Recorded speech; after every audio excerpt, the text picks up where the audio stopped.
Empezar a grabar.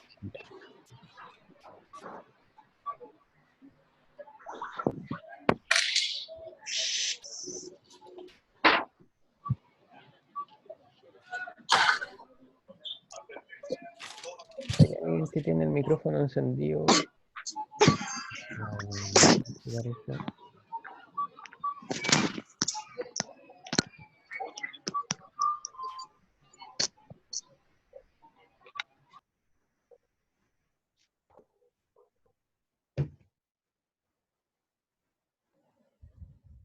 Ya.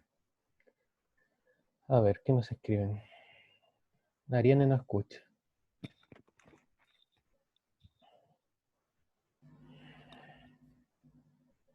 Trata conectando, trata desconectando y conectando, por favor.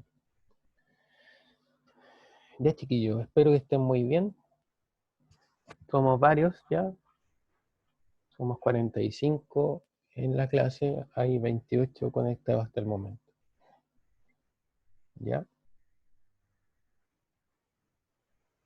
No, la voy a pasar al final. Ya, chiquillos. Entonces, ¿qué es lo que vamos a ver hoy día, comenzando la clase?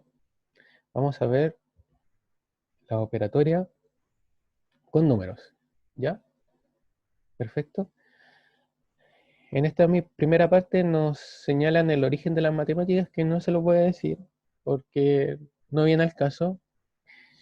Solamente decirles que la matemática nació en función de poder contar las unidades que se tenían en ese momento, y bueno, ha ido evolucionando y creando diversas fórmulas y teoremas, ¿ya? Entonces, continuamos. Esto es lo que quiero ver. ¿Alcanzan a ver todos bien? ¿Sí? Espero que estén conectados en una pantalla grande para poder visualizarlo bien, ¿ya? Tratemos de evitar el celular. Bueno, aquí tenemos las clasificaciones de los números, ¿ya? Tenemos un conjunto grande que son los reales, que involucran a todos estos subconjuntos. Pero quiero partir con este conjunto natural, ¿no es cierto? Esperemos un poquito. Ya. Entonces, dentro de los números naturales tenemos el número 1, los números primos, ¿no es cierto?, que los conocemos, y los números compuestos. No hay ningún problema con respecto a ello. Lo vimos en el colegio, ¿no es cierto? Luego tenemos el grupo de los enteros, que comprenden los números naturales, pero también el cero y los negativos. ¿Ya? O sea, los números negativos corresponden a el conjunto de enteros. ¿Correcto? Luego tenemos los racionales, ¿ya? Que comprenden todos los números enteros que acabo de decir, pero también los no enteros. ¿Y cuáles son los números no enteros, chiquillos? Las fracciones propias y fracciones impropias, ¿ya? ¿Cuáles son las fracciones propias e impropias? Lo voy a representar con dos ejemplos, ¿ya? En el primer caso tenemos este, que es una fracción propia, y esta es una fracción impropia. Esta es una fracción propia porque el numerador es menor que el denominador, ¿ya? Y esta es una fracción impropia porque, contrariamente a lo anterior, el numerador es mayor que el denominador, ¿ya? Esa es la única diferencia de las fracciones propia e impropia. Perfecto, ya conocemos entonces el grupo de los no enteros. Ahora, veamos el tema de los irracionales. Los números irracionales podemos dividirlo en dos: los algebraicos, que corresponderían a números, por ejemplo, como una raíz de 2, que no la podemos representar en fracción, ¿ya? Este número no lo podemos representar como una fracción, ¿ya? Y también tenemos fracciones, en números irracionales trascendentes, que corresponderían a números como pi, ¿no es cierto?, que es la relación entre el perímetro del círculo y su lado y su radio, o el Euler, ¿ya? Que no lo vamos a ver en esta nivelación matemática. Ya. Continuando y hablando netamente de los números enteros, aquí tenemos que hay una recta numérica, ¿no es cierto? Y en esta recta numérica tenemos el 0 y para el lado derecho tenemos los números positivos y para el lado izquierdo, chiquillos, tenemos los números negativos, ¿no es cierto? Simple, súper, ya. Entonces, me gustaría ver con un ejemplo súper simple cómo podemos representarlo en la recta numérica una resta. Se me cierra sola la clase, pucha.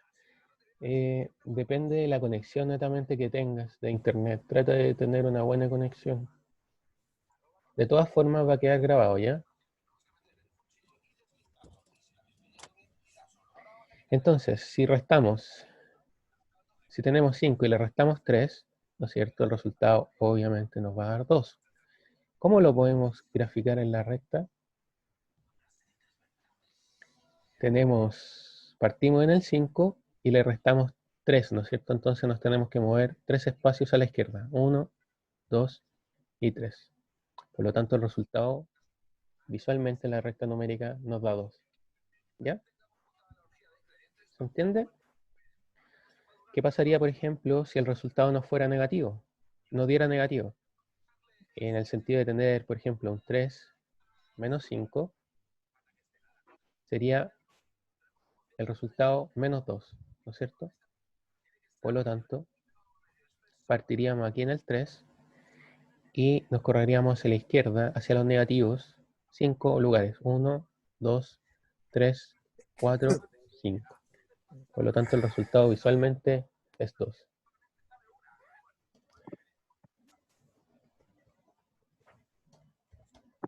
Ya. Ya. Creo que se entiende, ¿no es cierto? Vayan colocando sí, sí, no, no. El que no entiende, habilita su micrófono y me pregunta, no hay ningún problema en repetir. La idea es que entendamos todos, ¿ya? Ya. Por lo tanto, aquí tenemos en la siguiente página un par de ejemplos que son súper simples. Por ejemplo, en el A tenemos menos 7 más 2 son menos 5, ¿no es cierto? Lo que es lo interesante que quiero explicar es con respecto a este ejercicio, porque aquí tenemos un menos menos, ¿ya? ¿Qué hacemos cuando tenemos menos menos? Por ejemplo, 3 menos menos 2, ¿ya? ¿Alguien tiene alguna idea cuánto da ese resultado? Exactamente, Matías. Súper bien, da 5. ¿Por qué, chiquillos? Porque menos menos se transforma automáticamente en un más. ¿Ya? Esa es la consideración que tenemos que tener. Entonces recordemos, tenemos en este ejercicio, veámoslo, tenemos 7 menos menos 2, ¿no es cierto? Eso sería igual a 7 más 2, por lo cual nos da 9.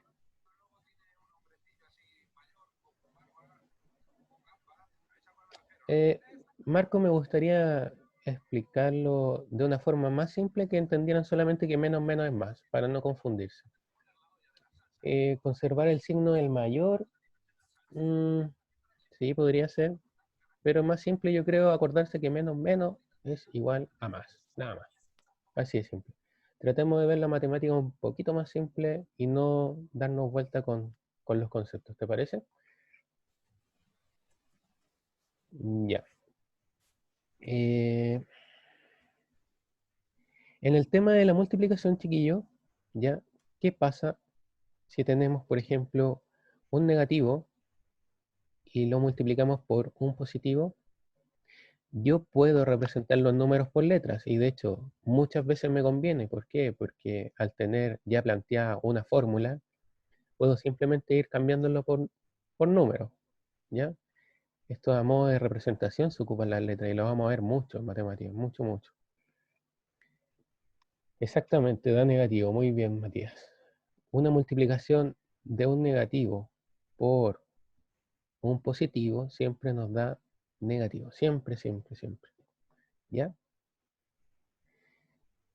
¿Y qué pasa, qué sucede, chiquillo, en el caso de un negativo por un negativo? ¿Cuánto me dará?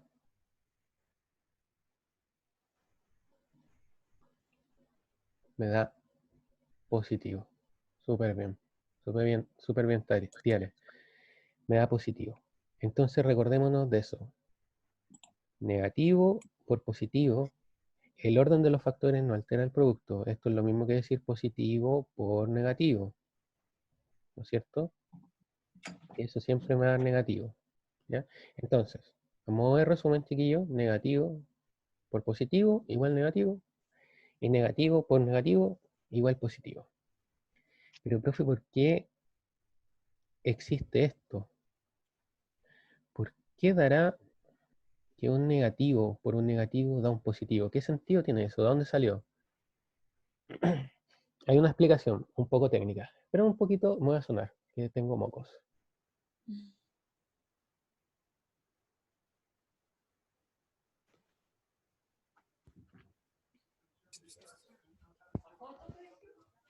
Ya, volví.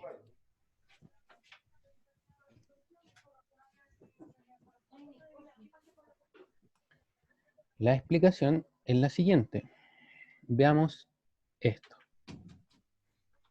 El matemático Laplace, que es muy reconocido en la matemática, pudo justificar esta cosa que les acabo de mencionar, ¿ya? De que un negativo por un negativo me da positivo, ¿ya? Y esto es simplemente partimos con un número negativo y lo multiplicamos por cero. Todo número multiplicado por cero sabemos que da cero, ¿no es cierto? Vamos bien hasta ahí. Por lo tanto, continuamos con la idea. El menos a, ¿no es cierto? Que lo tenemos acá, lo multiplicamos por un cero, pero ese cero lo vamos a escribir de forma diferente. Menos b más b,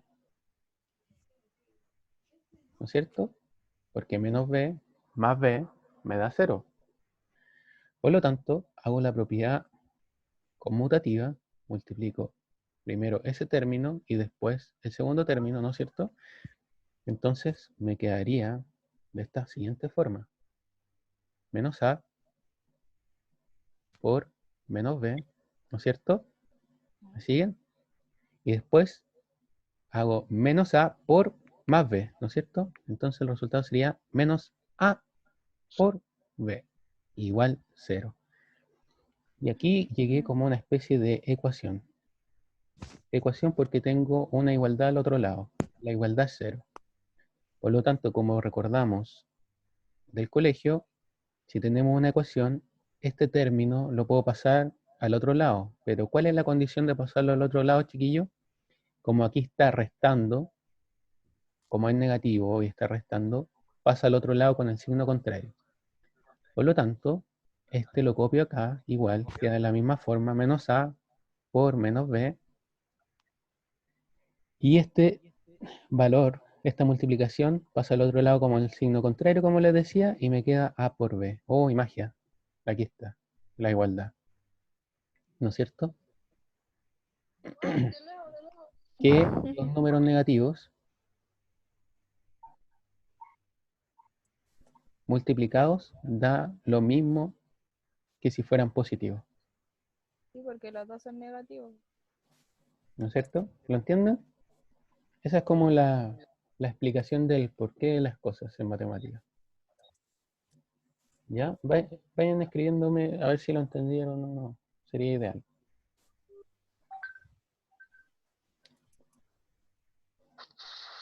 ¿Lo entienden, chiquillos?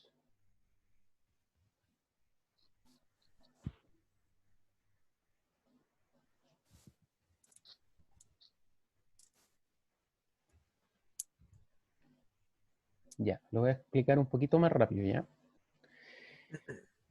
Esta es la explicación de por qué un negativo por un negativo me da positivo.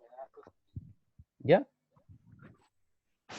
Entonces, parto con la idea, voy a ir anotando con otro color, a ver cuál puede ser. Este ya. Sí. Parto con esta idea de que tengo un número negativo, ¿no es cierto? El menos a, y lo multiplico por un cero. Todo número multiplicado por cero me da cero. ¿Estamos bien hasta ahí, no es cierto? Supongo que sí. O sea, tengo un menos 2, lo multiplico por cero, me da cero. Un 5, lo multiplico por cero, da cero. Tengo cualquier número chiquillo, real, y lo multiplico por cero, me da cero. Perfecto. Luego, ¿qué hice? Seguí con la misma idea, entonces tengo menos a, y lo multiplico por cero, pero el cero lo voy a escribir de diferentes formas. El cero lo voy a escribir como menos b más b. Es decir, el cero lo puedo escribir, por ejemplo, como menos 4 más 4, ¿no es cierto? Porque eso me da cero. Es exactamente lo mismo.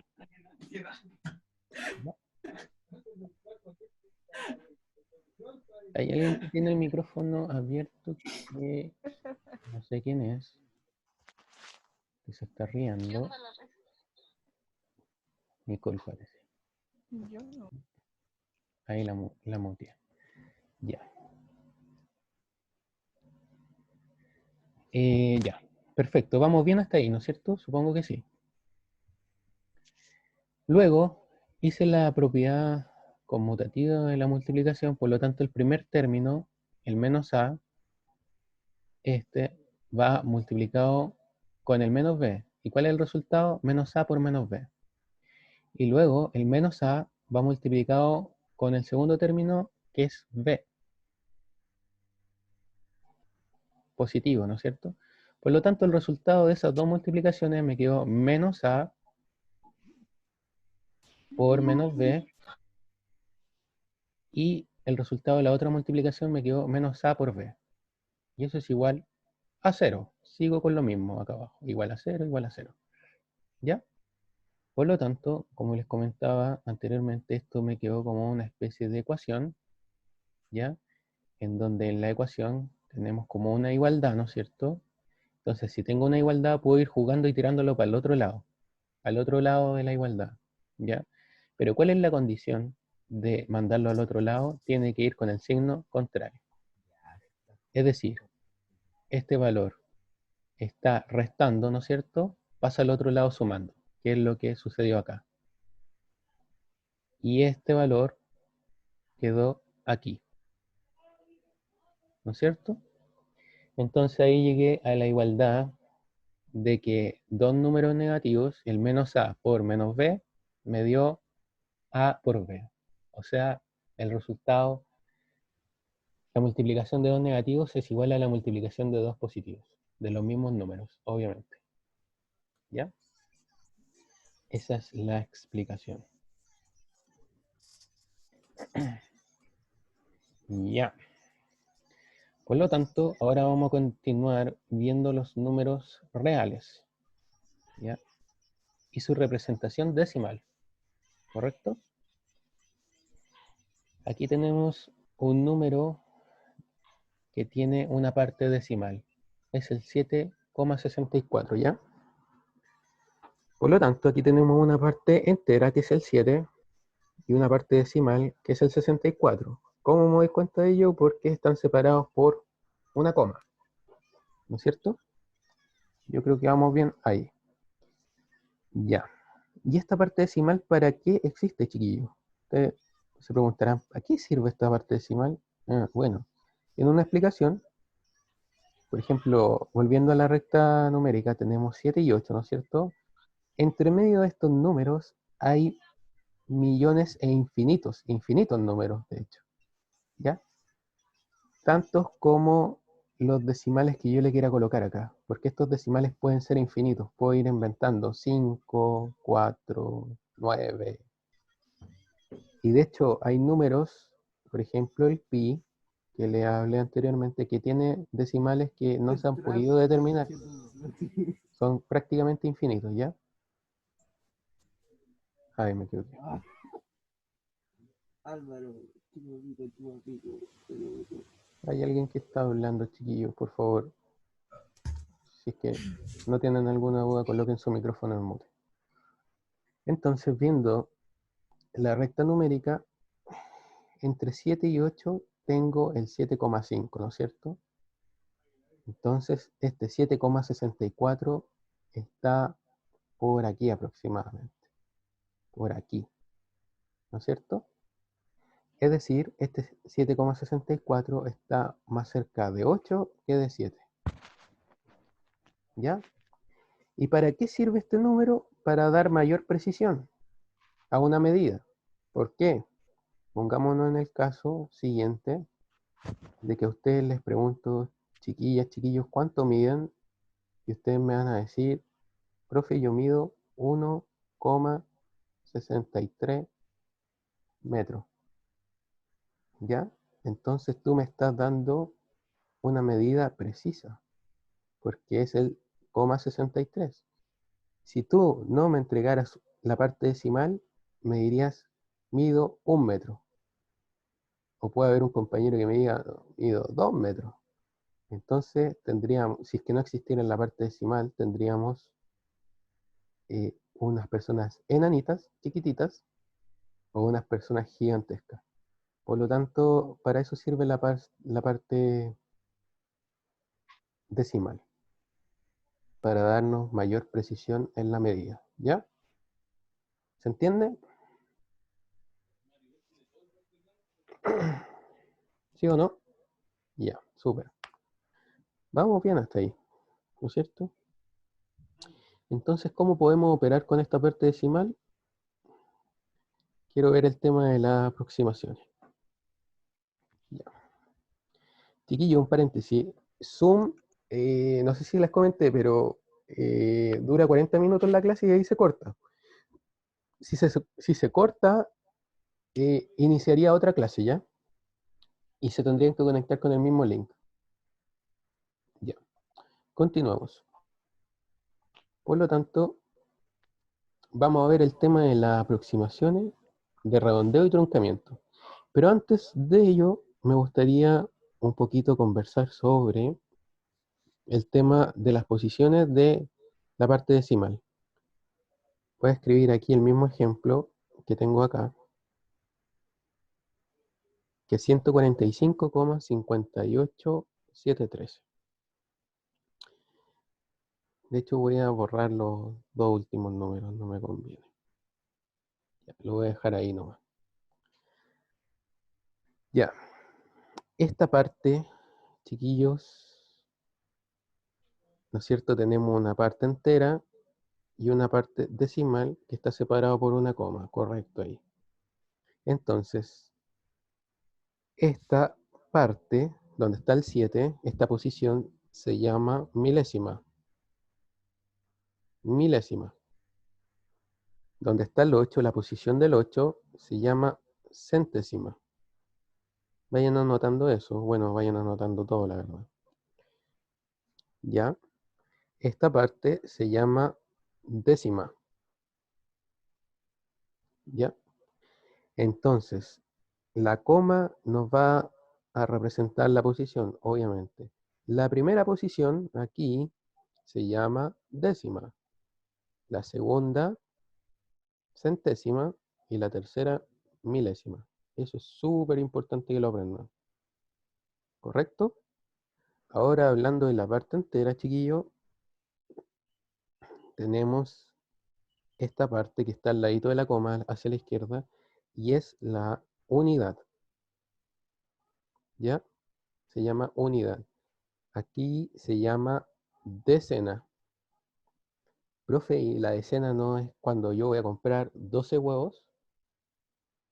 No, esa es la docena con O. No es lo mismo docena que decena. ¿Qué ver qué quieres? ¿Estás en clase? Sí. Ok. Ya. ¿Se entiende la diferencia? Bueno, y la siguiente, donde está la posición 1, se llama centena. Y si se fijan, encontrándole como un poquito de sentido, por ejemplo, viendo esta posición donde está el 7, se llama milésima, ¿no es cierto? Y milésima me suena como a 1000, ¿no es cierto? Veamos entonces, si yo multiplico, o sea, perdón, si divido cualquier número por lo que por 1000, de milésima a 1000, el resultado va a ser 0,001. Oh, magia, está en la misma posición que el 7, porque está en la 1, 2, en la tercera posición, ¿no es cierto? Entonces, para que se acuerden también un pequeño truco, de la milésima es obvio cuando divido un número por 1000. Esa es la posición que me da. Cuando divido el 1 por 1000. ¿Ya? En el caso de la centésima, me tengo que acordar cuando lo divido por 100, porque el resultado es 0,1. Entonces está en la segunda posición, tal como el 8. ¿Se entiende? Súper. Y la décima me suena como a 10, ¿no es cierto? Entonces quedaría así. Y ese resultado es 0,1, por lo tanto está justo al ladito de la coma tal como el 5. Ese es como un pequeño tip para acordarse. Y bueno, esto es más fácil.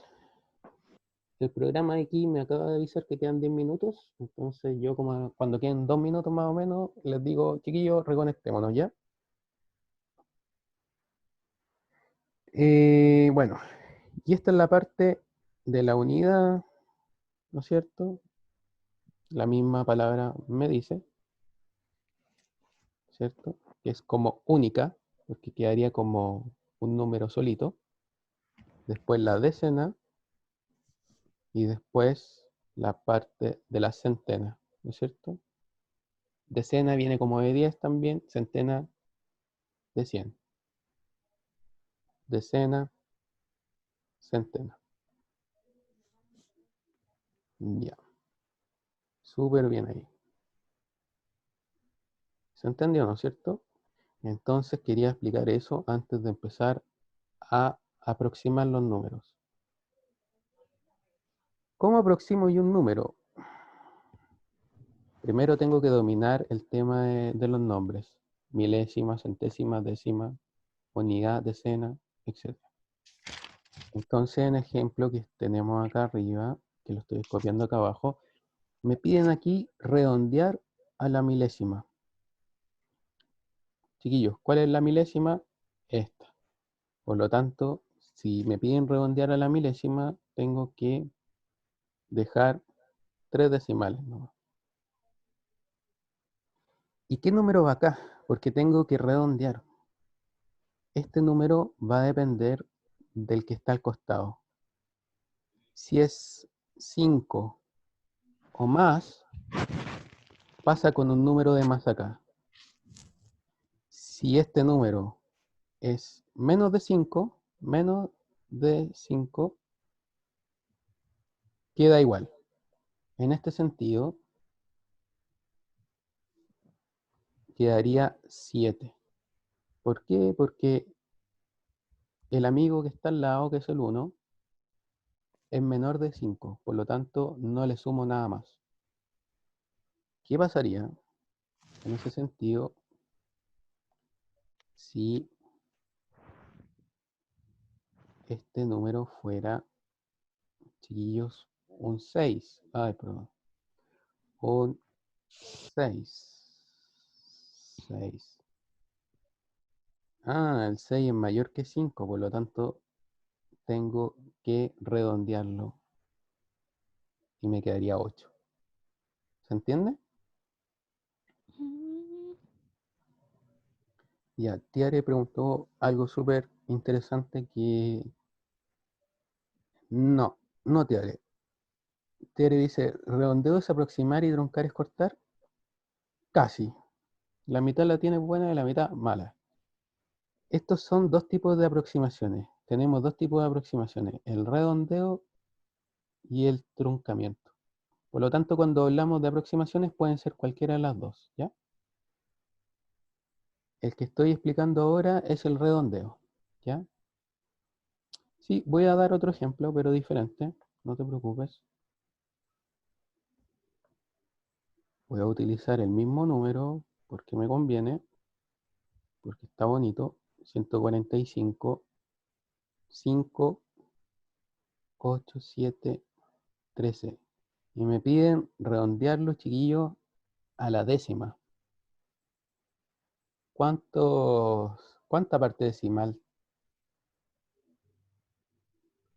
¿Cuánta parte decimal tengo que dejar si es que me piden redondearlo a la décima? Con una parte decimal. Solamente aquí. ¿Ya? Por lo tanto, me queda 145, coma. Aquí, ¿qué número va? ¿5 o 6? ¿Qué dice el público? Súper bien. Moira dice que 6. Excelente. ¿Por qué? Porque como tuve que redondearlo a la décima, tengo que fijarme en el número de al lado. Si es mayor que 5, sube 1. Ujú. ¿Ya? Eso es redondear el número. Espero que haya entendido la compañera que tenía la duda. ¿Ya? Por lo tanto, cuando nos piden redondear, primero tenemos que dominar obviamente este tema ¿Qué bajó? ¿Qué bajó? ¿Te bañaste? Ujú. de los nombres. ¿Ya? Ahora veamos el tema de truncar. Vamos a ocupar el mismo ejemplo, 145, 58, 713. Y aquí es donde la compañera estuvo súper bien porque dijo que truncar es cortar. ¿Ya? Entonces, si nos piden truncar, por ejemplo, a la centésima, ¿cuál es la centésima? ¿En qué número aquí está en la centésima? 8, súper bien. Súper bien, chiquillo. Por lo tanto, hasta aquí nomás llega mi número y esto lo corto y lo elimino. Y no me interesa si es que es mayor que 5 o no. Esa es la diferencia de truncar. Por lo tanto, al truncarlo sería 145,58. Y no lo redondeo el número, ¿ya? Obviamente, en términos prácticos, se considera más redondear en la vida que truncar. ¿Por qué? Porque redondear me da una mayor precisión. Insisto con la precisión de los números. ¿Se entendió? Y aquí el libro nos señala un ejemplo del tío del almacén que se llama Don Roberto, ¿no es cierto?, que vende fruta y verdura. Entonces tenemos que empezar a redondear. Pero este ejemplo no me gusta mucho porque se basa en una norma no matemática. Esto, chiquillo, es lo importante que yo quiero que ustedes aprendan. Lo que voy a decir de acá es una norma chilena súper especial del Banco Central, ¿ya? Que en definitiva es para eliminar las monedas de 1 y 5 pesos, ¿no es cierto? Por lo tanto, ¿qué nos dice aquí el Banco Central? Hace poquito nos dijeron que si tenemos un precio de 7,85, se redondea a 7,80. ¿Por qué? Porque ya no utilizamos estas monedas de 5 pesos, ¿no es cierto? Entonces la regla dice que si es que el número, la unidad es de 1 a 5, redondeamos hacia abajo.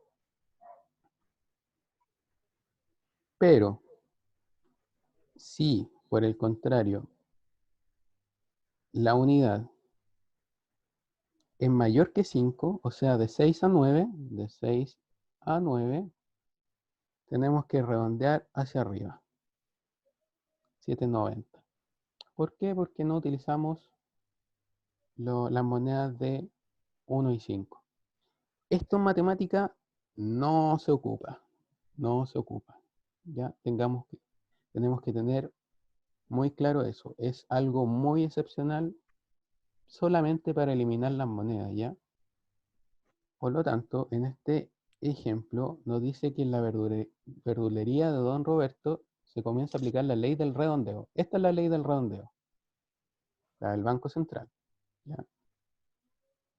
Complete la siguiente tabla que considera las primeras... ¿Cuántos grupos está agregado? Hay alguien que tiene el micrófono abierto. ¿Cierto? A ver quién está. Estos Nayaret. Ya, la voy a mutear. Perfecto. Entonces dice, complete la siguiente tabla que contiene las primeras ventas con pago en efectivo de don Roberto una vez aplicada la ley. Recuerde que el precio en pantalla es redondeado a la unidad automáticamente por la balanza electrónica y por lo tanto no debe tener cifras decimales, obviamente. Cuando nosotros pagamos no ocupamos las cifras decimales, ¿no es cierto? Por lo tanto, viendo el primer ejemplo y siguiendo la regla del redondeo, compramos nosotros, las pesamos la zanahoria y nos dice ahí el letrerito que vale 450 el kilogramo, pero nosotros nos llevamos 1.25 kilos. Por lo tanto, ¿cuánto es lo que tenemos que pagar? Simplemente hacemos la multiplicación de 450 por 1.25, ¿no es cierto? Por lo tanto, el precio en pantalla a pagar nos da 562,5. ¿Qué pasa entonces? ¿Cuánto tengo que pagarle al tío aplicando la ley del redondeo?